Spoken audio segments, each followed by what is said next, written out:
ದೃಷ್ಟಿಯಲ್ಲಿ ಅವರು ಇಸ್ರೇಲ್ಗಾಗಿ ಮತ್ತೆ ನೆತನ್ಯಾಹುಗಾಗಿ ತಮ್ಮ ಇಡೀ ವಿದೇಶಾಂಗ ನೀತಿಯನ್ನೇ ಮುಡುಪಾಗಿಟ್ಟಿದ್ರು. ನೆತನ್ಯಾಹು ಏನೇನು ಕೇಳಿದ್ರು ಅದನ್ನೆಲ್ಲ ಟ್ರಂಪ್ ಮಾಡಿಕೊಡ್ತಾ ಬಂದಿದ್ರು. ಜೆರುಸಲೆಂ ನಗರವನ್ನ ಇಸ್ರೇಲ್ನ ರಾಜಧಾನಿ ಅಂತ ಅಧಿಕೃತವಾಗಿ ಒಪ್ಕೊಂಡಿದ್ದು ಟ್ರಂಪ್. ಇದಕ್ಕೆ ಪ್ರತಿಯಾಗಿ ಟ್ರಂಪ್ ಅವರು ನಿರೀಕ್ಷೆ ಮಾಡಿದ್ದು ಕೇವಲ ನಿಯತ್ತು ಮತ್ತೆ ಬೆಂಬಲ. ಆದರೆ ಆಗಿದ್ದೇ ಬೇರೆ. ನಮಸ್ತೆ ಸ್ನೇಹಿತರೆ, ಪೀಪಲ್ ಟಿವಿಗೆ ಸ್ವಾಗತ. ನಾನು ಮುರಳಿ ಮಾಲೂರು. ಸ್ನೇಹಿತರೆ, ಈ ಒಂದು ಜಾಗತಿಕ ರಾಜಕೀಯ ಅನ್ನುವಂಥದ್ದು ಒಂದು ದೊಡ್ಡ ಚದುರಂಗದಾಟ ಇದ್ದಾಗೆ, ಏನು ಚೆಸ್ ಇದ್ದಾಗೆ. ಇಲ್ಲಿ ಯಾರೂ ಸಹ ಶಾಶ್ವತವಾಗಿ ಶತ್ರುಗಳು ಅಲ್ಲ, ಯಾರೂ ಸಹ ಶಾಶ್ವತವಾಗಿ ಮಿತ್ರರು ಅಲ್ಲ. ಅಮೆರಿಕ ಮತ್ತೆ ಇಸ್ರೇಲ್ ಸಂಬಂಧವನ್ನ ನಾವು ದಶಕಗಳಿಂದ ನೋಡ್ತಾ ಬಂದಿದ್ದೀವಿ. ಈ ಎರಡು ದೇಶಗಳ ನಾಯಕರ ನಡುವೆ ಏನೇ ಭಿನ್ನಾಭಿಪ್ರಾಯಗಳಿದ್ರೂ ಅದನ್ನು ಮುಚ್ಚಿಟ್ಟು ಕ್ಯಾಮ್ರಾ ಮುಂದೆ ಪೋಸ್ ಕೊಡ್ತಾ, ನಗ್ನಗ್ತಾ ಪೋಸ್ ಕೊಡ್ತಾ ಬರ್ತಿದ್ರು. ಅದರಲ್ಲೂ ಕೂಡ ಅಮೆರಿಕದ ಅಧ್ಯಕ್ಷ ಡೊನಾಲ್ಡ್ ಟ್ರಂಪ್ ಮತ್ತೆ ಇಸ್ರೇಲ್ ಪ್ರಧಾನಿ ಬೆಂಜಮಿನ್ ನೆತನ್ಯಾಹು ಅವರ ಸ್ನೇಹ ಅಂತೂ ಬೆಸ್ಟ್ ಫ್ರೆಂಡ್ಸ್ ಫಾರ್ ಎವರ್ ಅನ್ನುವಂತೆ ಇತ್ತು. ಆದರೆ ಇವತ್ತು ಆ ಒಂದು ಚಿತ್ರಣ ಏನಿದೆ ಸಂಪೂರ್ಣವಾಗಿ ಬದಲಾಗಿದೆ. ಇತ್ತೀಚೆಗೆ ಫ್ಯಾಕ್ಸ್ ನ್ಯೂಸ್ ನೀಡಿದಂಥ ಒಂದು ಸಂದರ್ಶನವೊಂದರಲ್ಲಿ, ಇಂಟರ್ವ್ಯೂನಲ್ಲಿ ಡೊನಾಲ್ಡ್ ಟ್ರಂಪ್ ಅವರು ನೆತನ್ಯಾಹು ವಿರುದ್ಧ ಬಹಿರಂಗವಾಗಿಯೇ ಗುಡುಗಿದ್ದಾರೆ. ಇರಾನ್ನ ಅತ್ಯಂತ ರಹಸ್ಯ ಅಣುನೆಲೆ ಅಂತ ಹೇಳಲಾದಂಥ ಪಿಕಾಕ್ಸ್ ಮೌಂಟೇನ್ ಬಗ್ಗೆ ನೆತನ್ಯಾಹು ಜಗತ್ತಿನ ಮುಂದೆ ಬಂದು ಮಾತನಾಡಿದ್ದಕ್ಕೆ ಟ್ರಂಪ್ ಅಕ್ಷರಶಃ ಕೆಂಡಾಮಂಡಲವಾಗಿದ್ದಾರೆ. ಗುಪ್ತಚರ ಇಲಾಖೆಯ ರಿಪೋರ್ಟ್ಗಳ ಬಗ್ಗೆ ನೆತನ್ಯಾಹು ಬಂದು ನಮಗೆ ಪಾಠ ಮಾಡಬೇಕಾಗಿಲ್ಲ, ಆ ಪಿಕಾಕ್ಸ್ ಮೌಂಟೇನ್ನಲ್ಲಿ ಏನು ನಡೀತಿದೆ ಅನ್ನೋ ಕಂಪ್ಲೀಟ್ ಡೀಟೇಲ್ಸ್ ಅಮೆರಿಕದ ಬಳಿ ಇದೆ. ನಿಮಗೆ ಅಷ್ಟು ಕಾಳಜಿ ಇದ್ದಿದ್ರೆ ಅದನ್ನು ಟಿವಿಯ ಮುಂದೆ ಬಂದು ಹೇಳುವ ಬದಲಾಗಿ ನೇರವಾಗಿ ನನ್ನ ಬಳಿ ಬಂದು ಯಾಕೆ ಚರ್ಚೆ ಮಾಡಲಿಲ್ಲ ಅಂತ ಟ್ರಂಪ್ ಅವರು ನೇರವಾಗಿ ಪ್ರಶ್ನೆಯನ್ನು ಮಾಡಿದ್ದಾರೆ. ಅಷ್ಟೇ ಅಲ್ಲ, ಈ ಪಿಕಾಕ್ಸ್ ಮೌಂಟೇನ್ ನಮಗೇನು ದೊಡ್ಡ ಪ್ರಾಬ್ಲಮ್ ಅಲ್ಲ. ಒಂದು ವೇಳೆ ಇರಾನ್ ನಮ್ಮ ಮಾತಿಗೆ ಬೆಲೆ ಕೊಡದೆ ಒಪ್ಪಂದಕ್ಕೆ ಬರೆದಿದ್ರೆ ಆ ಒಂದು ನೆಲೆಯನ್ನು ಹೇಗೆ ಆಕಾಶಕ್ಕೆ ಹಾರಿಸಬೇಕು ಅನ್ನೋದು ನಮಗೆ ಚೆನ್ನಾಗಿ ಗೊತ್ತಿದೆ ಅಂತ ಟ್ರಂಪ್ ಖಡಕ್ ವಾರ್ನಿಂಗನ್ನು ಕೊಟ್ಟಿದ್ದಾರೆ. ಈ ಒಂದು ಹೇಳಿಕೆ ಈಗ ಜಗತ್ತಿನಾದ್ಯಂತ ಬಹಳ ಸಂಚಲನ ಮೂಡಿಸಿದೆ, ಬಹಳ ಸಂಚಲನವನ್ನು ಸೃಷ್ಟಿ ಮಾಡಿದೆ. ಹಾಲು ಜೆನ್ ಅಂತಿದ್ದಂತಹ ಇವರಿಬ್ಬರ ಸಂಬಂಧ ಈಗ ಹಾವು ಮುಂಗುಸಿ ಥರ ಆಗಿದ್ದು ಹೇಗೆ? ಇದು ಎಲ್ಲಿಂದ ಶುರುವಾಯಿತು, ಎಲ್ಲಿಗೆ ಹೋಗಿ ಮುಟ್ಟುತ್ತೆ?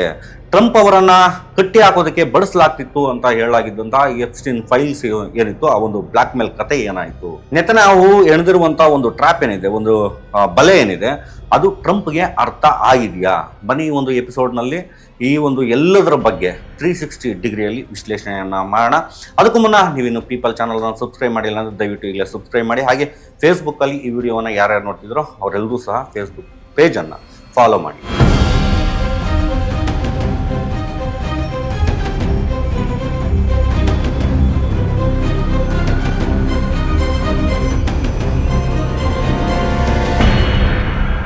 ಸ್ನೇಹಿತರೆ, ಈ ಇಬ್ಬರು ನಾಯಕರ ನಡುವಿನ ಇವತ್ತಿನ ದ್ವೇಷವನ್ನ ಅರ್ಥ ಮಾಡ್ಕೊಳ್ಬೇಕಾದ್ರೆ ನಾವು ಸ್ವಲ್ಪ ಫ್ಲಾಶ್ ಬ್ಯಾಕ್ಗೆ ಹೋಗ್ಬೇಕಾಗುತ್ತೆ.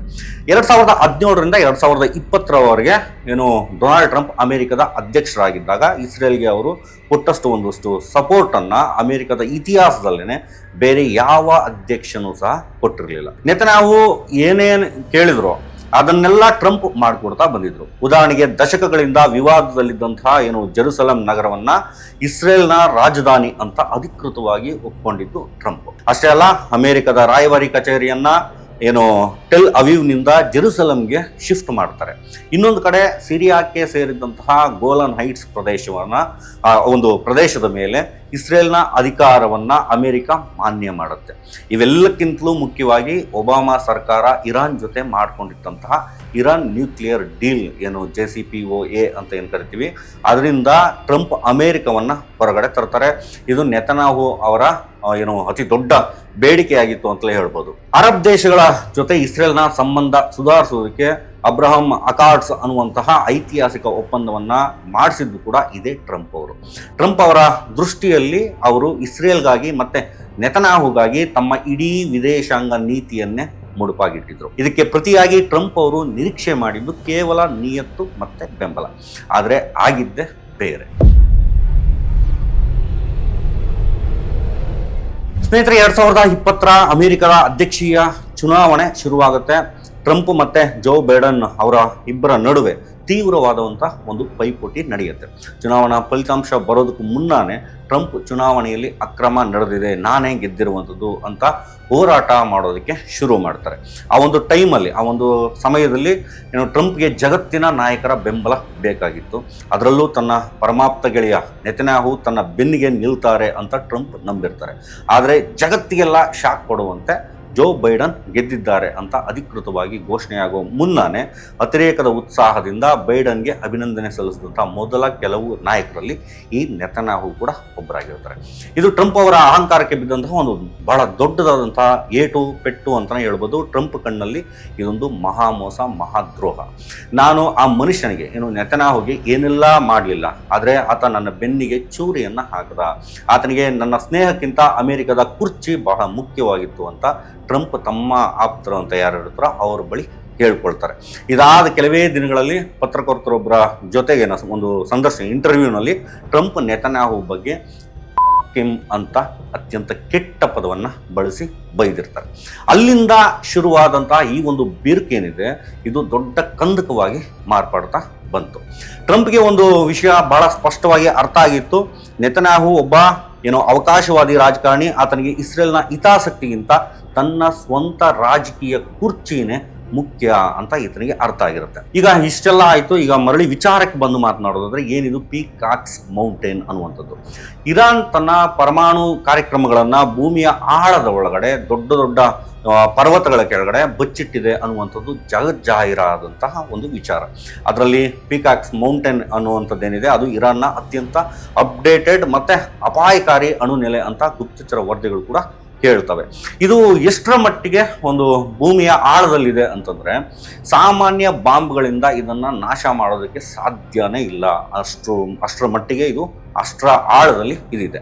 ಅಮೆರಿಕದ ಅತ್ಯಾಧುನಿಕ ಬಂಕರ್ ಬಸ್ಟರ್ ಬಾಂಬ್ಗಳೇನಿದಾವೆ ಅವುಗಳಿಂದ ಮಾತ್ರ ಇದನ್ನ ಒಂದು ರೀತಿ ಭೇದಿಸಬಲ್ಲವು ಅಂತ ಹೇಳ್ಬೋದು. ಈಗಿರುವಾಗ ನೆತನ್ಯಾಹು ಈ ಒಂದು ವಿಚಾರದಲ್ಲಿ ಜಾಗತಿಕ ವೇದಿಕೆಗಳಲ್ಲಿ ಬಹಿರಂಗವಾಗಿ ಮಾತನಾಡುವುದರ ಹಿಂದಿನ ಉದ್ದೇಶ ಏನಿರ್ಬೋದು? ಇದು ನೆತನ್ಯಾಹು ಅವರ ಒಂದು ರೀತಿಯ ಸ್ಮಾರ್ಟ್ ಗೇಮ್ ಆಗಿರ್ಬೋದಾ?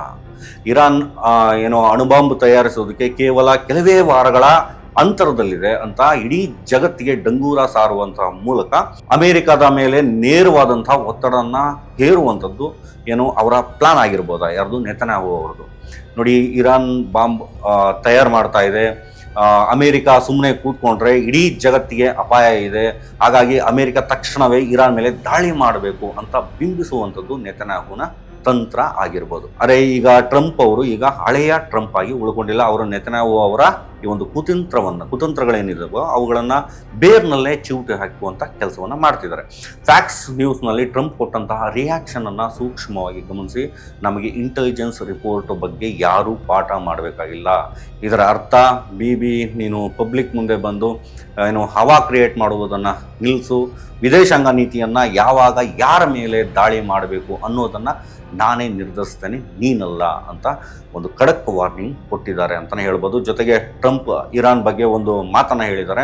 ಅವರು ಒಪ್ಪಂದಕ್ಕೆ ಬರದೇ ಇದ್ದರೆ ನಾವು ನಾಶ ಮಾಡ್ತೇವೆ ಅಂದರೆ ಟ್ರಂಪ್ ಮೊದಲ ಆಯ್ಕೆಯಾಗಿ ಇರಾನ್ ಜೊತೆ ಡೀಲ್ ಮಾಡೋದಕ್ಕೆ ನೋಡ್ತಾ ಇದ್ದಾರೆ. ಯುದ್ಧ ಅಲ್ಲ, ಇದು ನೆತನ್ಯಾಹುಗೆ ಒಂದು ರೀತಿಯ ನುಂಗಲಾರದಂತಹ ಒಂದು ತುತ್ತಾಗಿದೆ. ಇನ್ನು ನಾವು ಮಾತನಾಡಲೇಬೇಕಾದಂತಹ ಮತ್ತೊಂದು ಅತ್ಯಂತ ರೋಚಕ ವಿಚಾರ ಏನಪ್ಪಾ ಅಂದ್ರೆ ಎಪ್ಸ್ಟೀನ್ ಫೈಲ್ಸ್ ಬಗ್ಗೆ. ನೀವೆಲ್ಲರೂ ಸಹ ಜೆಫ್ರಿ ಎಪ್ಸ್ಟೀನ್ ಅನ್ನುವಂಥ ಒಬ್ಬ ಕುಖ್ಯಾತ ಉದ್ಯಮಿಯ ಹೆಸರನ್ನ ಕೇಳಿದಿರಿ. ಅದರ ಬಗ್ಗೆ ಎಲ್ಲ ಕಡೆ ಚರ್ಚೆ ಕೂಡ ಆಗಿದೆ.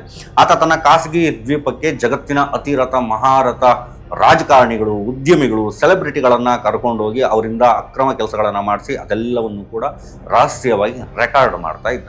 ಜಾಗತಿಕ ಮಟ್ಟದ ಅನೇಕ ಪತ್ರಕರ್ತರು ಮತ್ತೆ ರಾಜಕೀಯ ವಿಶ್ಲೇಷಕರು ಮಾಡುವಂತಹ ಗಂಭೀರ ಆರೋಪ ಏನಪ್ಪಾ ಅಂದ್ರೆ ಎಪ್ಸ್ಟೀನ್ ಹಿಂದೆ ಇದ್ದಿದ್ದು ಇಸ್ರೇಲ್ನ ಗುಪ್ತಚರ ಸಂಸ್ಥೆ ಮೊಸಾದ್ ಅನ್ನುವಂಥದ್ದು. ಎಪ್ಸ್ಟೀನ್ನ ಗೆಳತಿ ಗಿಸ್ಲೈನ್ ಮ್ಯಾಕ್ಸ್ವೆಲ್ ಅನ್ನುವಂಥ ಮಹಿಳೆ ಏನಿದ್ದಾಳೆ, ಆಕೆಯ ತಂದೆ ರಾಬರ್ಟ್ ಮ್ಯಾಕ್ಸ್ವೆಲ್ ಮೊಸಾದ್ನ ಏಜೆಂಟ್ ಆಗಿದ್ದ. ಮೊಸಾದ್ ಈ ಒಂದು ಎಪ್ಸ್ಟೀನ್ ಮೂಲಕ ಜಗತ್ತಿನ ನಾಯಕರ ವೀಕ್ನೆಸ್ಗಳನ್ನು ಕ್ಯಾಪ್ಚರ್ ಮಾಡಿ ಆ ಒಂದು ವಿಡಿಯೋಗಳನ್ನು ಇಟ್ಕೊಂಡು ಅವರನ್ನು ಬ್ಲ್ಯಾಕ್ ಮೇಲ್ ಮಾಡ್ತಾ ಇದ್ದ. ಮತ್ತು ಅಮೆರಿಕದ ನಾಯಕರು ಇಸ್ರೇಲ್ ಹೇಳೋದಂತೆ ಕೇಳೋದಕ್ಕೆ ಇದೇ ಕಾರಣ. ಒಂದು ರೀತಿಯ ಕಾನ್ಫಿಡೆನ್ಸಿ ಥಿಯರಿ ಬಹಳ ವರ್ಷಗಳಿಂದ ಇದು ನಡೀತಾ ಬರ್ತಾ ಇದೆ. ಟ್ರಂಪ್ ಕೂಡ ಎಪ್ಸ್ಟೀನ್ ಜೊತೆ ಪಾರ್ಟಿಗಳಲ್ಲಿ ಕಾಣಿಸ್ಕೊಂಡಿದ್ದಂಥ ಫೋಟೋಗಳು ಎಲ್ಲ ಕಡೆ ವೈರಲ್ ಆಗಿತ್ತು. ಹಾಗಾದರೆ ನೆತನ್ಯಾಹು ಈ ಒಂದು ಬ್ಲ್ಯಾಕ್ ಮೇಲ್ ಅಸ್ತ್ರವನ್ನು ಈಗಲೂ ಕೂಡ ಟ್ರಂಪ್ ವಿರುದ್ಧ ಬಳಸ್ತಾ ಇದ್ದಾರಾ? ಉತ್ತರ ಏನಪ್ಪ ಅಂತಂದರೆ ಇದಕ್ಕೆ ಇಲ್ಲ ಅಂತ ಹೇಳ್ಬೋದು. ಆ ಒಂದು ಟೈಮ್ ಲೈನ್ ಈಗ ಮುಗಿದೋಗಿದೆ. ಯಾಕೆ ಅಂದರೆ ಕಳೆದ ಕೆಲವು ವರ್ಷಗಳಲ್ಲಿ ಟ್ರಂಪ್ ಎದುರಿಸಿದಂತಹ ಆರೋಪಗಳೇ ಇಲ್ಲ. ಅವರ ಮೇಲೆ 2 ಬಾರಿ ಇಂಪೀಚ್ಮೆಂಟ್ ನಡೆದಿತ್ತು. ಅವರ ಮೇಲೆ ಡಜನ್ ಗಟ್ಟಲೆ ಕ್ರಿಮಿನಲ್ ಕೇಸ್ಗಳಿದ್ದಾವೆ. ಅವರ ಫೋಟೋ ಜೈಲಿನಲ್ಲಿ ಕ್ಲಿಕ್ ಕೂಡ ಆಗಿತ್ತು. ಮತ್ತು ಇತ್ತೀಚೆಗಷ್ಟೇ ಅವರ ಮೇಲೆ ಹತ್ಯೆ ಯತ್ನವೂ ಕೂಡ ನಡೆದಿದೆ. ಇಷ್ಟೆಲ್ಲ ಆದರೂ ಕೂಡ ಟ್ರಂಪ್ ಜನಪ್ರಿಯತೆ ಅನ್ನುವಂಥದ್ದೇನಿದೆ ಅದು ಎಲ್ಲೂ ಸಹ ಕಡಿಮೆ ಆಗಿಲ್ಲ. ಬದಲಿಗೆ ದಿನದಿಂದ ದಿನಕ್ಕೆ ಅದು ಹೆಚ್ಚಾಗ್ತಾನೆ ಹೋಗ್ತಾ ಇದೆ. ಅಮೆರಿಕದ ಸುಪ್ರೀಂ ಕೋರ್ಟ್ ಕೂಡ ಅಧ್ಯಕ್ಷನಿಗೆ ವಿಶಾಲವಾದ ಇಮ್ಯುನಿಟಿ ಅನ್ನು ನೀಡಿದೆ. ಇದರ ಅರ್ಥ ಟ್ರಂಪ್ ಈಗ ಟೆಫ್ಲಾನ್ ಡಾನ್ ಆಗಿ ಬದಲಾಗಿದ್ದಾರೆ. ಈಗ ಎಪ್ಸ್ಟೀನ್ ಫೈಲ್ಸ್ ಮೇಲೆ ತನಿಖೆ ಆದರೂ ಕೂಡ ಅದು ತನ್ನನ್ನು ರಾಜಕೀಯವಾಗಿ ಮುಗಿಸೋದಕ್ಕೆ ಸಾಧ್ಯ ಇಲ್ಲ ಅನ್ನುವಂಥ ಅತಿಯಾದ ಆತ್ಮವಿಶ್ವಾಸ ಈಗ ಟ್ರಂಪ್ಗೆ ಬಂದಿದೆ. ಹೀಗಾಗಿ ಇಸ್ರೇಲ್ನ ಯಾವುದೋ ಬ್ಲ್ಯಾಕ್ ಮೇಲ್ ತಂತ್ರಗಳಿಗೆ ಟ್ರಂಪ್ ಈಗ ಕೇರ್ ಮಾಡ್ತಾ ಇಲ್ಲ. ನೆತನ್ಯಾಹು ಈಗ ಹಲ್ಲಿಲ್ಲದಂತಹ ಹಾವಿನಂತಾಗಿ ಕೂತಿದ್ದಾರೆ. ಸ್ನೇಹಿತರೆ, ಇದೇ ನೋಡಿ ರಾಜಕೀಯದ ಕ್ರೌರ್ಯ ಅನ್ನುವಂಥದ್ದು. ಡೊನಾಲ್ಡ್ ಟ್ರಂಪ್ ಅನ್ನುವಂತಹ ಚಾಣಾಕ್ಷ ನಾಯಕ ತಾನೇ ಜಗತ್ತಿಗೆ ಬಾಸ್ ಅಂತ ಬೀಗ್ತಾ ಇದ್ರು. ಆದರೆ ನೆತನ್ಯಾಹು ಅನ್ನುವಂತಹ ಹಳೆಯ ರಾಜಕೀಯ ನರಿ ಏನಿದೆ, ಟ್ರಂಪನ್ನು ಬೋನ್ನಲ್ಲಿ ಸಿಲುಕಿಸಿದಂತಹ ಸಿಂಹದಂತೆ ಮಾಡೋದಕ್ಕೆ ಇರಾನ್ ಮೇಲೆ ಚೂ ಬಿಟ್ಟು ನಿಂತಿದ್ದಾರೆ. ತನಗೆ ಸುತರಾಮ್ ಇಷ್ಟ ಇಲ್ಲದ ಇದ್ರೂ ಕೂಡ ತನ್ನದೇ ಆಡಳಿತದಲ್ಲಿ ಅಮೇರಿಕ ಇವತ್ತು ಯುದ್ಧ ಮಾಡ್ತಾ ಇದೆ. ನೆತನ್ಯಾಹು ಮಾಡಿದಂತಹ ಬ್ಲ್ಯಾಕ್ ಮೇಲ್ ತಂತ್ರಗಳು ಸದ್ಯಕ್ಕೆ ಕೆಲಸ ಮಾಡದೆ ಇರಬಹುದು, ಆದರೆ ಅವರ ಒಂದು ಜಿಯೋ ಪೊಲಿಟಿಕಲ್ ಟ್ರ್ಯಾಪ್ ಏನಿದೆ ಅದು ಅದ್ಭುತವಾಗಿ ಕೆಲಸ ಮಾಡಿ ಮುಗಿಸಿದೆ ಅಂತಲೇ ಹೇಳ್ಬೋದು. ಜಗತ್ತಿನ ಅತಿ ದೊಡ್ಡಣ್ಣನನ್ನು ತನ್ನ ಸ್ವಾರ್ಥದ ಆಟಕ್ಕೆ ಬಳಸ್ಕೊಂಡಂತಹ ನೆತನ್ಯಾಹು ತಂತ್ರಗಾರಿಕೆಯನ್ನು ಮೆಚ್ಚಬೇಕು, ಅಥವಾ ಅದಕ್ಕೆ ಬಲಿಯಾಗಿ ಯುದ್ಧದ ಹೆಸರಿನಲ್ಲಿ ಸಿಲುಕಿದಂತಹ ಟ್ರಂಪ್ ಸ್ಥಿತಿಗೆ ಮರುಗಬೇಕು ಅನ್ನುವಂತಹ ಈ ಎಲ್ಲದರ ನಡುವೆನೇ ನೆತನ್ಯಾಹು ಟ್ರಂಪ್ ದೋಸ್ತಿ ಈಗ ದುಶ್ಮನಿಯ ಹಂತಕ್ಕೆ ಬಂದು ತಲುಪಿಬಿಟ್ಟಿದೆ. ಈ ದಿಢೀರ್ ಬೆಳವಣಿಗೆಗಳ ಬಗ್ಗೆ ನಿಮ್ಮ ಅನಿಸಿಕೆ ಅಭಿಪ್ರಾಯಗಳು ಏನು ಅನ್ನುವಂಥದ್ದನ್ನು ಈ ಕಮೆಂಟ್ ಸೆಕ್ಷನಲ್ಲಿ ತಿಳಿಸಿ. ವಿಡಿಯೋ ಮಾಹಿತಿಪೂರ್ಣ ಅಂತ ಅನಿಸಿದ್ರೆ ಲೈಕ್ ಮಾಡಿ, ಶೇರ್ ಮಾಡಿ. ಮತ್ತು ಇನ್ನು ಯಾರ್ಯಾರು ಪೀಪಲ್ ಚಾನಲನ್ನು ಸಬ್ಸ್ಕ್ರೈಬ್ ಮಾಡಿಲ್ವೋ ದಯವಿಟ್ಟು ಈಗಲೇ ಸಬ್ಸ್ಕ್ರೈಬ್ ಮಾಡೋದನ್ನು ಮರಿಬೇಡಿ. ಜೈ ಭೀಮ್, ಜೈ ಹಿಂದ್, ಜೈ ಕರ್ನಾಟಕ.